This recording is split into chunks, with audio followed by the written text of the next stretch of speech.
Hello po mga kapatid, isang pinagpalang umaga po sa ating lahat. Narito na naman po ako para mag-share ng salita ng ating Diyos. Pero unahin po natin ang manalangin. Samahan niyo po ako. Yes, O God, aming Diyos na makapangyarihan sa lahat. Aming Diyos na mapagmahal, mapagpatawad. Aming Diyos na banal.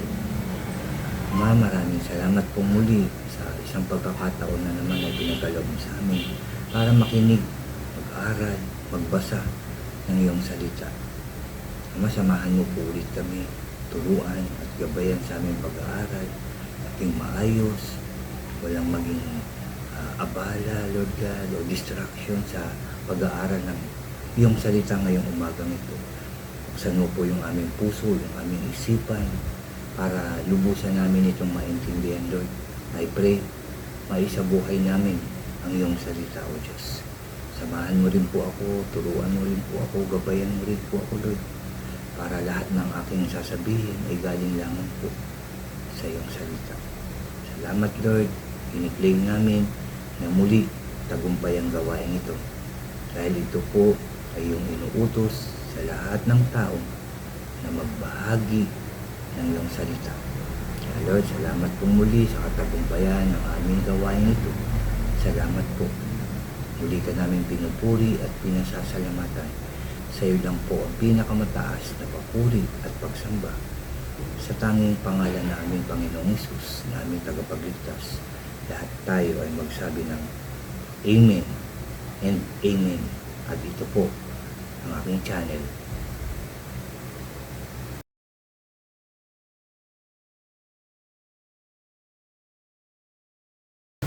Hello po ulit mga kapatid, ulitin ko lang isang pinagpalang umaga po sa inyong lahat mga kapatid. Bago po ako ulit mag-umpisa ng aking sharing ngayong umaga, anyayahan ko lang po yung mga bago dyan sa aking channel na huwag niyo pong kalimutan na mag-subscribe. Paki-like and share niyo po ang aking mga videos at paki-click din po ang notification bell para lagi po kayong updated sa mga bago at iba ko pang i-upload. Salamat mga kapatid, salamat po. Mga kapatid, ang aking share ay dito po sa Psalms 97 po. Psalms chapter 97 verse 10 hanggang 12 po yung aking share ngayong umaga nito. I pray na pakinggan po natin at mag-focus po tayo sa pakikinig ng salita ng ating Diyos. Sabi po dito sa verse 10 ng chapter 97 ng Psalms, mahal ni Lord ang mga galit sa masama. Iniingatan niya ang buhay ng mga tapat sa Kanya. Nililigtas sila sa kamay ng masasama. Sumisikat ang liwanag sa mga matuwid at nagiging masaya ang mga may mabuting puso. At verse 12, mag-celebrate kayong mga matuwid dahil sa ginawa ni Lord. Magpasalamat sa banal na pangalan niya. Amen and Amen. Umpisa pa lang ng passage na to, dito po sa verse 10, sinabi kagad yung pagmamahal ng Diyos. Yun kagad yung umpisang sinasabi dito sa verse 10. Mahal ni Lord ang mga galit sa masama. Kasi ayaw talaga to ni Lord. Ayaw niya ng masamang tao, masamang ugali, masamang gawain, masamang pag-iisip. Lahat ng masama, ayaw ni Lord. Lahat ng masama, nire-reject niya. Kaya dapat nire-reject din natin ang lahat ng klaseng kasamaan na narito sa mundo. Hindi lang basta ito iniiwasan. Dapat talagang tinatalikuran ito. Tinatakwil ang mga gawang masama. Pag-iisip pa lang ng masama, ayaw na ni Lord yan. Yung pa kayang gumawa tayo ng masama. Yung pagbabalak, pag-iisip, dapat hindi natin ito ginagawa o nagagawa man lang. No, kahit na yung sa pag-iisip, hindi natin ito iniisip. Dapat iniisip natin puro makakabuti una sa ating kapwa bago sa ating sarili. Yan ang gusto ng Diyos, na inuuna natin ang iba kesa sa ating sarili. Dahil kung inuuna natin ang ibang tao na makakilala kay Lord, gusto natin yun ang plano natin, maganda yun, mabuti po yun. No? Sila yung una natin ilapit, yung pamilya natin. Tapos si Lord nang bahala sa atin. Kahit dun sa pagtulong, unahin natin yung ibang tao, tulungan. At yung pangangailangan natin, si Lord na ang bahala. Kasi inuna natin ang ibang tao. Ano po? So yung paggawa ng mabuti, yan yung gustong-gusto rin ni Lord. Ayaw niya ng mga masama, ayaw niya ng pangit ang ugali, ayaw niya ng madamot. Dahil gawang masama po yun, yung pagdadamot. Diba? Yung panluloko, yung pagsisinungaling. Gawa yan ng masama at ayaw yan ng Diyos. Nire-reject yan ng Diyos. So dapat ayaw din natin yan. Rejected din dapat yan sa ating mga buhay, yung paggawa ng masama. Iniingatan niya ang buhay ng mga tapat sa Kanya. Nililigtas sila sa kamay ng masasama. Dahil ayaw natin sa masama, siyempre ililigtas tayo ng Diyos sa masama. Iingatan niya tayo, proteksyonan niya tayo, gagabayan niya tayo. Dahil ayaw niya sa masama. So ayaw din natin, hindi natin ginagawa. So kung may plano man o iniisip na masama ang ibang tao para sa atin, ililigtas tayo ng Diyos. O proteksyonan, gagabayan tayo ng ating Diyos. Dahil nga mahal ng Diyos ang mabubuting tao. Mahal ni Lord ang mga galit sa masama. Yan ang lagi nating tatandaan. Para every time na ano yung gagawin natin, iisipin, paplanuhin natin, hindi natin maiisip na gumawa ng masama dahil alam natin, mahal ng Diyos ang umiiwas, ang galit sa masama. Kaya kung gagawa tayong masama, di galit sa atin ng Diyos. Siyempre ayaw naman natin yun, di ba? Ayaw nating magalit sa atin ang ating Diyos. Kaya gagawa tayo ng mabuti sa ating kapwa, sa ating sarili, para sa Diyos. Yan ang ating gagawin. Verse 11, sumisikat ang liwanag sa mga matuwid at nagiging masaya ang mga may mabuting puso. Yung pagliwanag kasi na tinutukoy dito, sumisikat ang liwanag sa mga matuwid. Yung pagsikat kasi rito, ito yung pagpapala ng Diyos. Diba? Diba pag maganda yung panahon, parang masaya tayo. Ay, wala nang ulan. Diba? Maliwanag ang araw, maganda ang sikat ng araw. So, maaliwalas. Diba? Napakarami natin naiisip pagka ganun maayos ang panahon. So, yung liwanag na nanggagaling sa Diyos, yun yung kanyang pagpapala sa atin. Una na yung pag-araw, di ba? Yung pagsikat ng araw. Daming lumalabas dyan. Alam natin na pag may baby, pinapasikatan sa araw para, di ba? Para maging malusog. So, pagpapala yun from God. Even sa mga simplest things na kagaya ng sinampay, mabango ang amoy, di ba? Matutuyo ka agad dahil maganda ang araw. Pagpapala yun ng Diyos. At dun din, kasama rin dun sa pagbanggit ng liwanag dito yung pagpapala. No? Yung blessings ng Lord, yung kalakasan na ibibigay niya sa atin, yung kaayusan ng buhay natin. Diba? Lahat yan ibibigay ng Lord. Sabi dito, sumisikat ang liwanag sa mga matuwid dahil patuloy kang gumagawa ng mabuti. Maayos ang iyong pamumuhay, sumusunod kay God. So sisikat ang liwanag. So pagpapalain ka, pagpapalain ako, pagpapalain tayo ng ating Diyos. Pagpatuloy tayong gumagawa ng mabuti sa ating kapwa. At magiging masaya ang mga may mabuting puso. Sa pagsunod kay God, alam na kagad natin yun. malinis, mabuti ang ating puso. Kasi una nating sinusunod ang ating Diyos. Diba? So matutuwa si Lord. Alam niya, hindi man to nakikita ng ibang tao.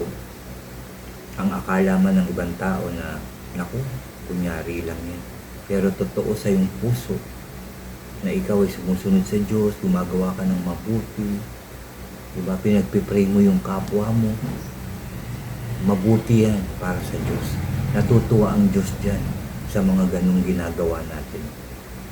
Huwag na nating isipin o intindihin kung ano man yung mga panghuhusga ng ating kapwa.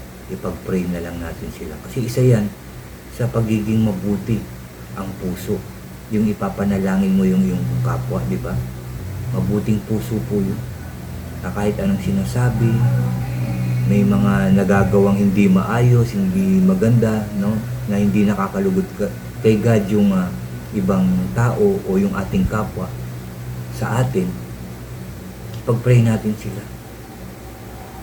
Mas matutuwa ang Diyos doon. Dahil ayaw ni Lord na gumaganti tayo ng masama. Ginawan tayo ng masama, huwag natin gagantihan ito ng masama. Ipag-pray natin yan. Pwede natin yan sabihin sa ating Diyos. Pwede po natin yung ilapit sa ating Diyos. At ulitin ko lang, doon nga nakikita ang may malinis na puso. Yung pagsunod sa Diyos, malinis ang puso mo. Nakikinig ka sa kanyang salita, malinis ang puso mo. Tumutulong ka sa iyong kapwa, nagmamahal ka, nagpapatawad ka, nagpapakumbaba ka. Mabuting puso yan para sa Diyos, mga kapatid. No, kahit pa yung ikaw yung nangangailangan, pero may nakita kang mas nangangailangan, tumulong ka pa. Mabuting puso po yan para sa Diyos. Ulitin ko lang, kahit may nasasabi yung kapwa natin, huwag natin intindihin. Basta gawin mo yung nararapat para sa Diyos, magiging mabuti, malinis ang iyong puso. Matutuwa ang Diyos. At verse 10, mag-celebrate kayong mga matuwid dahil sa ginawa ni Lord. Magpasalamat sa banal na pangalan niya. Diba? Kasi pagpasalamat natin yung ginawa ng Diyos sa ating buhay. Una na, di ba? Naging mabuting tao na tayo, naging matulungin na tayo, naging mapagpatawad na tayo, naging mapagmahal na tayo dahil yan sa Diyos. Kaya yan ay ipagpapasalamat natin kay God. Natuto na tayong manalangin, natuto na tayong magbasa ng salita ng Diyos, at natuto na tayong mag-share nito. Ipagpasalamat mo rin yan sa Diyos. At tayo magsaya, sabi dito, mag-celebrate kayong mga matuwid. Ipagpasalamat natin yan, magsaya tayo dahil, Lord, marunong na akong mag-pray araw-araw. Marunong na akong mag-pray sa tuwing kakain at pagkatapos kumain. Ipagpasalamat mo yan kay God. Lord, tumutulong na ako. Lord, sumusunod na ako. Lord, nagsisimba na ako palagi every Sunday, Lord. Tumutulong na ako sa church, O God.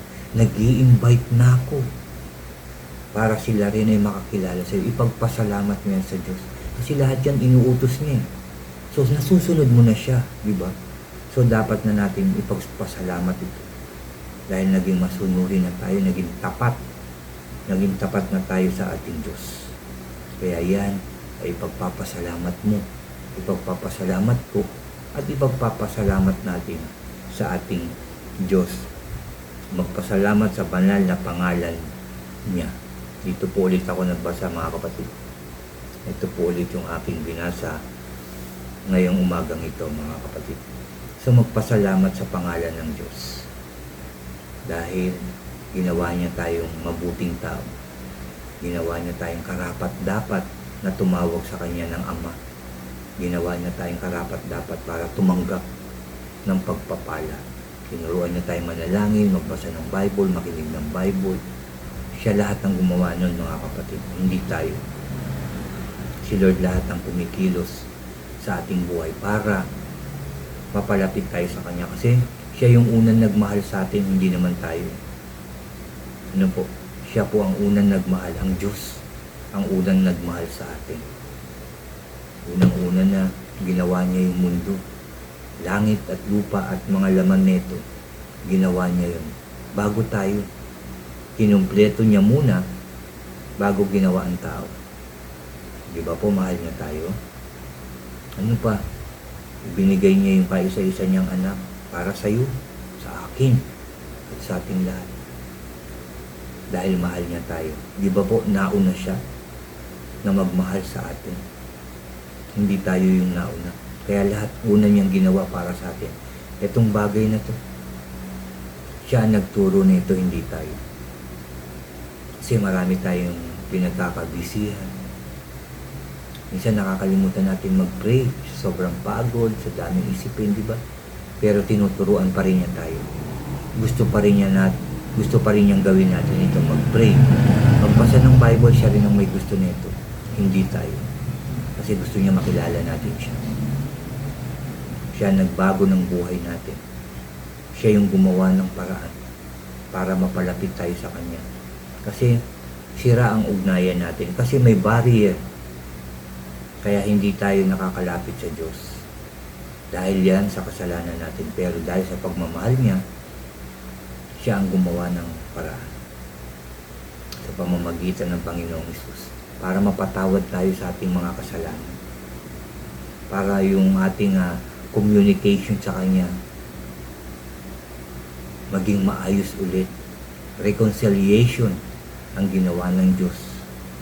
Winasak niya lahat para magkaroon ulit tayo ng ugnayan. Si Lord ang gumawa niyan, hindi tayo. Dahil hindi natin kayang gawin yun. Si Lord lahat.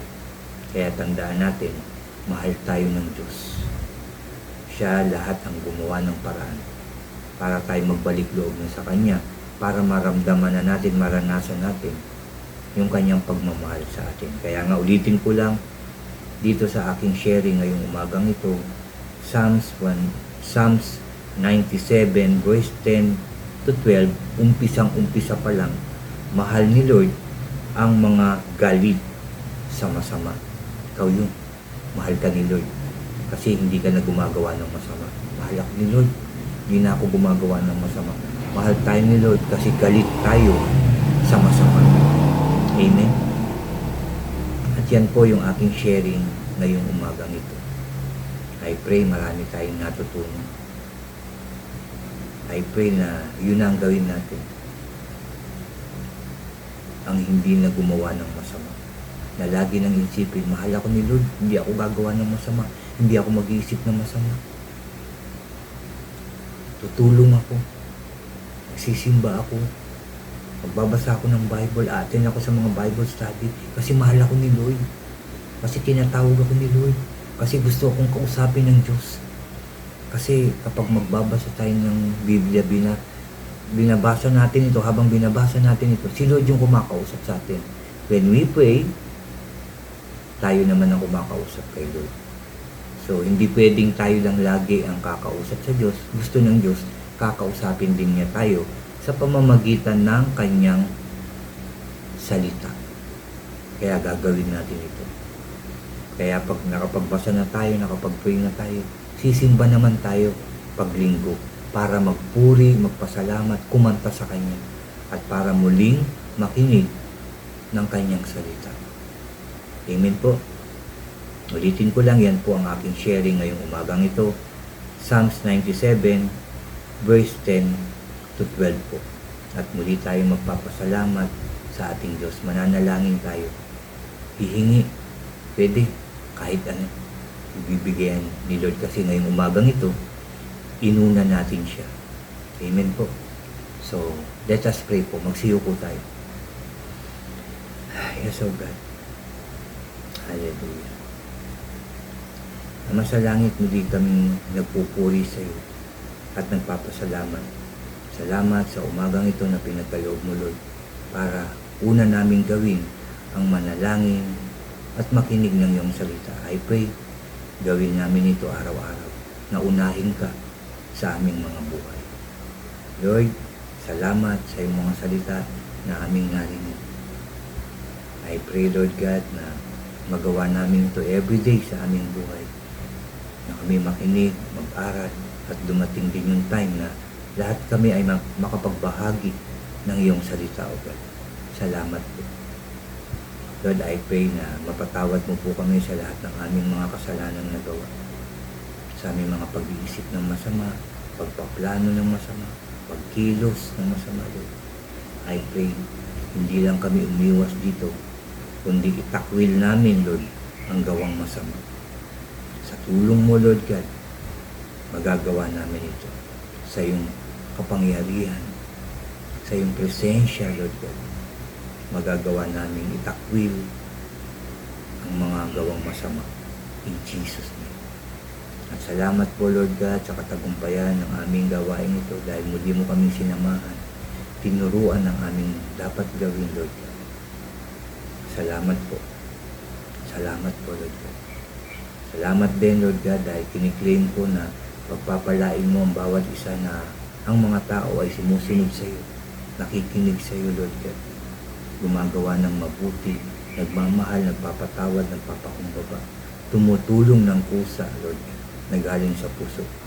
Yan ang mga taong pinagpapala mo, Lord God. Yung liwanag na sinasabi mo ay blessings sa lahat ng aspeto ng aming buhay, O God. Salamat po for all the blessings, guidance, and protection sa aming lahat. Salamat sa kalakasan everyday, O Lord. Salamat sa pagpapagaling mo dun sa mga sumasakit sa amin, Lord God. Sa likod, sa paa, sa kamay, sa ulo, at kung ano man sakit at karamdaman, Lord.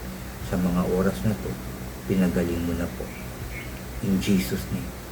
In Jesus' name. Salamat po dahil laging magiging maayos, masaya, payapa, sagana ang aming buhay.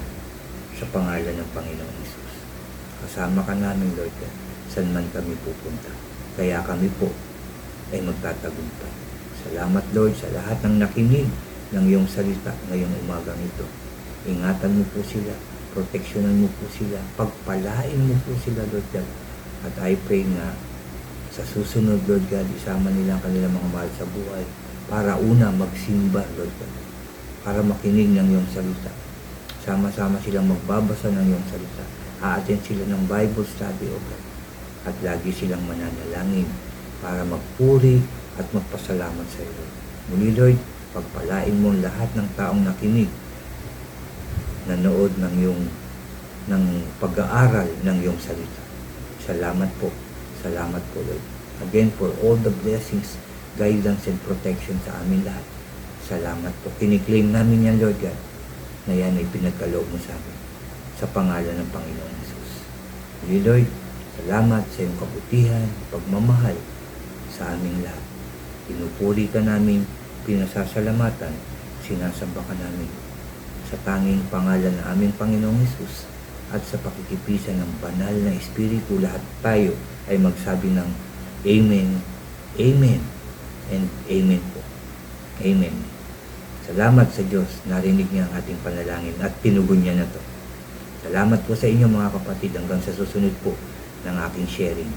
God bless po sa inyong lahat at God bless po sa ating lahat.